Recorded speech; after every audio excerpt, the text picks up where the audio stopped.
Hello everyone, I'm Dr. Simi Joel. Welcome to this channel. Today in this video we are going to discuss about monopolistic competition. So आपने जो पहले वाले videos देखे होंगे उसमें हमने different forms of market discuss किया था. एक हम लोगों ने डिस्कस किया था परफेक्ट कंपटीशन, एक हमने डिस्कस किया था मोनोपोली मार्केट स्ट्रक्चर. आज हम लोग डिस्कस कर रहे हैं मोनोपोलिस्टिक कंपटीशन. अब मोनोपोलिस्टिक कंपटीशन क्या होता है, इसके क्या फीचर्स होते हैं, क्या कैरेक्टरिस्टिक्स होते हैं, let's discuss that. First of all, monopolistic competition ऐसा मार्केट होता है जहां पे large number of buyers and sellers होते हैं.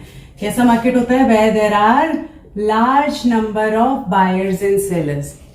सेकेंड इंपॉर्टेंट थिंग इज कि ये ऐसा मार्केट होता है जहां पे प्रोडक्ट डिफरेंशिएशन होता है. क्या होता है? प्रोडक्ट डिफरेंशिएशन होता है. प्रोडक्ट डिफरेंशिएशन का मतलब क्या हुआ कि अगर अलग अलग सेलर्स से आपने जो प्रोडक्ट्स खरीदे हैं तो उनमें डिफरेंस होगा. अब वो difference shape, size, design, quality, किसी भी तरह का चीज हो सकता है, या फिर साइकोलॉजिकल डिफरेंस भी हो सकता है कि जो उन्होंने सामने से तो देखने में चीज सेम लग रही है लेकिन आपने एक ऐसा साइकोलॉजिकल इम्पैक्ट आपके माइंड में क्रिएट किया गया है जिससे कि आपको लगता है कि एक प्रोडक्ट जो है दूसरे प्रोडक्ट से डिफरेंट है. तो उसे हम लोग क्या कहते हैं? उसे हम लोग प्रोडक्ट डिफरेंशिएशन कहते हैं. तो ये मार्केट ऐसा मार्केट है जहां पे डिफरेंशिएटेड प्रोडक्ट होता है.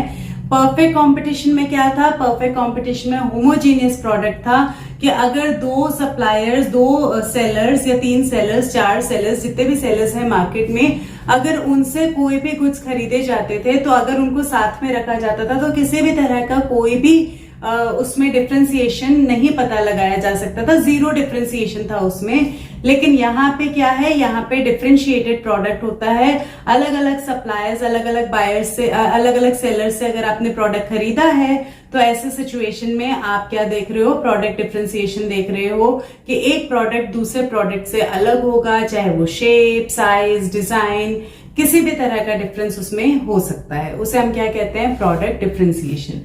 The next thing is non-price competition.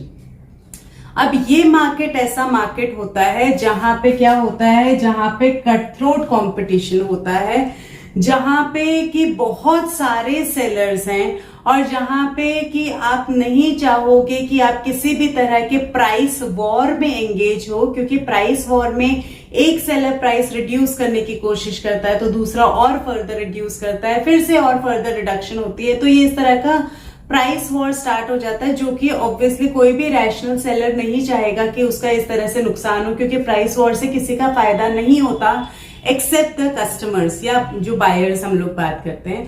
तो यहाँ पे प्राइस वॉर से बचने के लिए जो फर्म्स हैं, जो सेलर्स हैं, वो प्राइस में चेंज ना करके वो किस तरह के कंपटीशन में रखते हैं अपने आप को? यूजुअली वो नॉन प्राइस कंपटीशन में अपने आप को एंगेज करती हैं. नॉन प्राइस कंपटीशन क्या हुआ?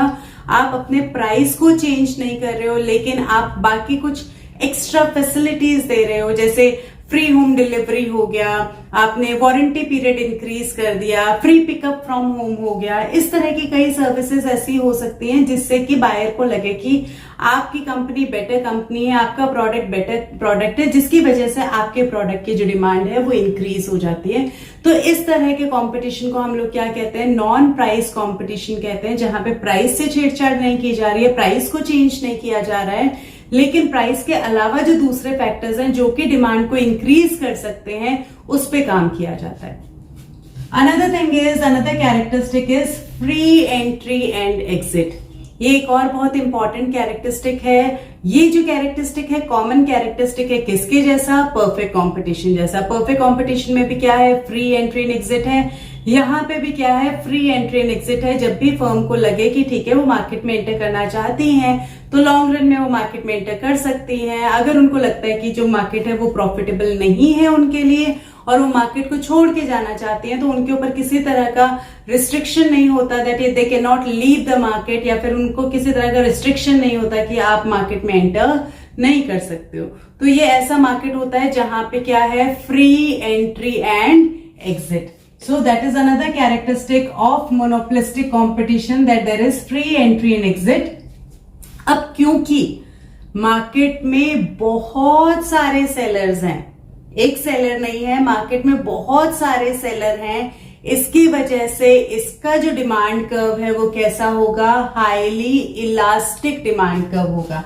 कैसा होगा, हाईली इलास्टिक डिमांड कर्व होगा। हाईली इलास्टिक डिमांड कर्व का मतलब क्या हुआ, सपोज करो आपने प्राइस 10% से इंक्रीज किया और डिमांड 30% से डिक्रीज हो गई या 40% से डिक्रीज हो गई, उसे हम लोग क्या कहते हैं, highly elastic demand curve. Downward sloping demand curve होता है, डाउनवर्ड स्लोपिंग है, और हाईली इलास्टिक डिमांड कर्व है। इसका मतलब क्या है कि अगर आप ज्यादा क्वांटिटी सेल करना चाहते हो तो आपको अपना प्राइस कम रखना पड़ेगा, और थोड़े से भी चेंज की वजह से जो आपके कस्टमर्स हैं वो आपके सब्स्टिट्यूट के पास में जा सकते हैं, आपके कॉम्पिटिटर को उससे फायदा होगा। तो हाईली इलास्टिक डिमांड कर्व होता है। और ये चीज हमने अभी थोड़ी देर पहले डिस्कस की, ये ऐसा मार्केट है जहां पे कट थ्रोट कॉम्पिटिशन है, क्योंकि बहुत सारे सेलर्स हैं और जो प्रोडक्ट डिफरेंशिएशन है बहुत माइन्यूट प्रोडक्ट डिफरेंशिएशन होता है। तो यहाँ पे कट थ्रोट कॉम्पिटिशन है, everybody wants to have a bigger share in the market, everybody is trying to increase their sales, everybody wants to be the market leader। तो इसलिए क्या है, हर कोई चाहता है कि किसी तरह से दूसरी फर्म को किक आउट कर दिया जाए। तो क्या होता है, यहाँ पे कट थ्रोट कॉम्पिटिशन होता है। अब क्योंकि कट थ्रोट कॉम्पिटिशन है और क्योंकि प्राइस में चेंज नहीं किया जा रहा, तो ऐसे सिचुएशन में इनका बहुत सारा खर्चा किस पे होता है, सेल्स कॉस्ट इसकी बहुत इंक्रीज हो जाती है। Sales expenses, sales cost, sales promotion expenses ये बहुत ज्यादा इंक्रीज हो जाते हैं। क्यों? क्योंकि आपको अपने प्रोडक्ट को बार बार याद दिलाना पड़ता है कस्टमर्स को कि आपका प्रोडक्ट मार्केट में है, एडवर्टीजमेंट करनी पड़ती है ज्यादा से ज्यादा, बिकॉज आज की डेट में कस्टमर्स की जो मेमोरी है वो बहुत शॉर्ट है। तो जो चीज उनको दिख नहीं रही है वो उनको याद नहीं रह रहा है, out of site is out of mind. तो ये वाली जो चीज है ये यहाँ पे बहुत इंपॉर्टेंट रोल प्ले करती है, that you have to do a lot of advertisement about your product so that the customer will remember about your product.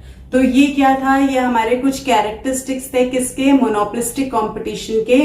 Monopolistic competition ऐसा कंपटीशन है, ऐसा मार्केट स्ट्रक्चर है जहां पे there are large number of buyers and sellers. ये जो sellers हैं ये डिफरेंशिएटेड प्रोडक्ट प्रोड्यूस कर रहे हैं, इनकी एंट्री और एग्जिट पे किसी भी तरह का कोई रिस्ट्रिक्शन नहीं है, फ्री एंट्री एंड एग्जिट है। इसके अलावा यहाँ पे कट थ्रोट कंपटीशन है। कट थ्रोट कंपटीशन की वजह से ये लोग ज्यादा किसके ऊपर ध्यान देते हैं, नॉन प्राइसिंग कंपटीशन के ऊपर ध्यान देते हैं। प्राइस के अलावा दूसरे फैक्टर्स पे काम करके अपनी डिमांड को इंक्रीज करना चाहते हैं। और क्योंकि बहुत सारे सेलर्स हैं इसलिए जो मार्केट का डिमांड कर्व है, डिमांड कर्व मतलब AR कर्व, डाउनवर्ड स्लोपिंग तो है ही लेकिन हाईली इलास्टिक डिमांड कर्व है। सो आई होप ये आप लोग को सबको समझ में आया होगा।